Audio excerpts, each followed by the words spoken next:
Oke, kali ini saya akan menjelaskan tentang adanya faktor reduksi pada beban hidup. Nah, ternyata pada SNI 1727 yang terbaru ya, tahun 2020, beban hidup yang diatur di dalam pasal-pasalnya itu ada ketentuan dapat direduksi gitu. Nah, ini kenapa kok boleh direduksi tidak besarnya tidak sama dengan standarnya. Nah, ternyata setelah saya baca-baca peraturan reduksi beban hidupnya sudah muncul sejak peraturan untuk bangunan rumah dan gedung tahun 1987. Nah, di dalam PPWRG tahun 87 itu ada penjelasannya kenapa kok boleh direduksi. Nah, mau tahu kenapa? Berikut ini adalah selengkapnya. Nah, inilah penjelasannya kenapa kok beban hidup itu boleh direduksi. Itu saya temukan sejak peraturan pembebanan untuk rumah dan gedung tahun 1987 ya. Nah, kita lihat ke pasal yang dimaksud. Nah, ini reduksi beban hidup. Nah, kenapa boleh direduksi? Karena peluang untuk tercapainya suatu persentase tertentu dari beban hidup yang membebani struktur pemikul suatu gedung selama umur bangunan tersebut sangat bergantung pada bagian atau unsur struktur yang ditinjau dan bergantung pula pada penggunaan bangunan tersebut gitu. Nah, berhubung peluang untuk terjadinya, ini kalimatnya paling bagus di sini. Nih, berhubung peluang untuk terjadinya beban hidup penuh yang membebani semua bagian dan semua unsur struktur pemikul secara serempak selama umur gedung tersebut adalah sangat kecil. Nah, kalimatnya sangat sangat jelas. Berhubung peluang terjadinya beban hidup yang penuh, bayangkan ada beban hidup penuh 10 lantai, 10-10-nya penuh selama beban hidup selama umur rencana itu adalah sangat kecil, maka beban hidup yang diatur pada pasal-pasal ini dapat direduksi gitu, dianggap tidak efektif sepenuhnya sehingga boleh direduksi gitu. Nah, kalau kita lihat di SNI 1727 tahun 2020 ya, itu kalimatnya nggak ada kalimat penjelasan itu, tapi ada pasalnya reduksi beban hidup. Nah, itulah kenapa saya kenalkan lagi ke dokumen ini yang tahun 87, kan di sini ada kalimatnya penjelasannya seperti itu. Nah, pada perencanaan balok induk dan portal-portal dari sistem struktur pemikul beban dari suatu gedung, maka untuk memperhitungkan peluang terjadinya nilai-nilai beban hidup yang berubah-ubah seperti pada ayat 1, beban hidup terbagi merata dapat dikalikan dengan suatu koefisien reduksi gitu. Gitu ya. Jadi pada perencanaan balok-balok induk dan portal-portal yang sangat cocok dengan apa yang kita lakukan di perencanaan gedung ini.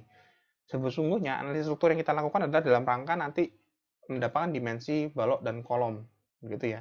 Tidak hanya dimensinya tapi tergantung juga tentu juga tentang penulangan penulangan dari balok dan kolom. Oleh karena itu dari sini jelas ini boleh direduksi. Nah, kita beralih ke peraturan SNI yang baru 1727 tahun 2020. Kecuali untuk beban hidup terbagi merata pada atap, maka semua beban hidup terreduksi merata minimum lainnya dalam tabel 431 dapat dikurangi sesuai dengan ketentuan pasal berikut. Nah, apa itu tabel 431? Itu ada di atas ini. Itu mirip kayak yang tadi tahun nah ini loh, beban minimum. Di sini udah jelas, apakah reduksi beban dihidupkan? Iya, dihidupkan gitu. Contoh ya, kita di sekolah, misalkan ruangan kelas itu bebannya kan minimum 1,92 kN per meter persegi. Apakah boleh direduksi? Boleh. Pasal 472. Nah, koridor di bangunan sekolah di atas lantai pertama itu ya.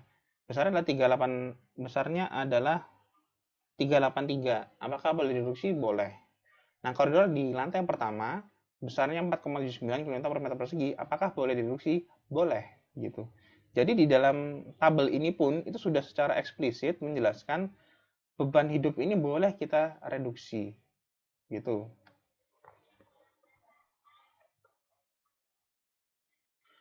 Nah, sekarang mari kita lihat bagaimana cara mereduksinya. Cara mereduksinya adalah ini.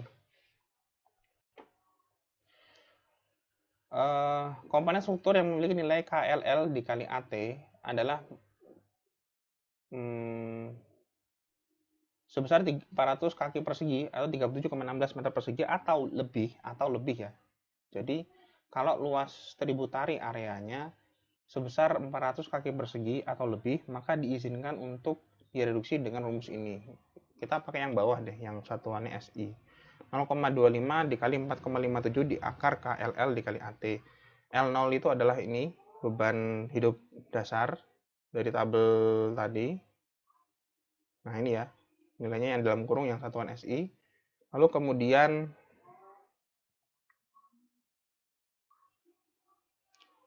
AT itu adalah luas tributari. Luas tributari yang seperti kalian sudah pahami ya. Kemudian KLL itu adalah koefisien elemen. Koefisien elemennya tergantung kita sedang merancang apa.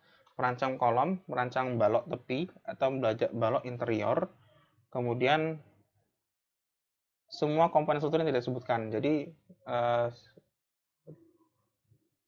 kita sedang merancang apa gitu.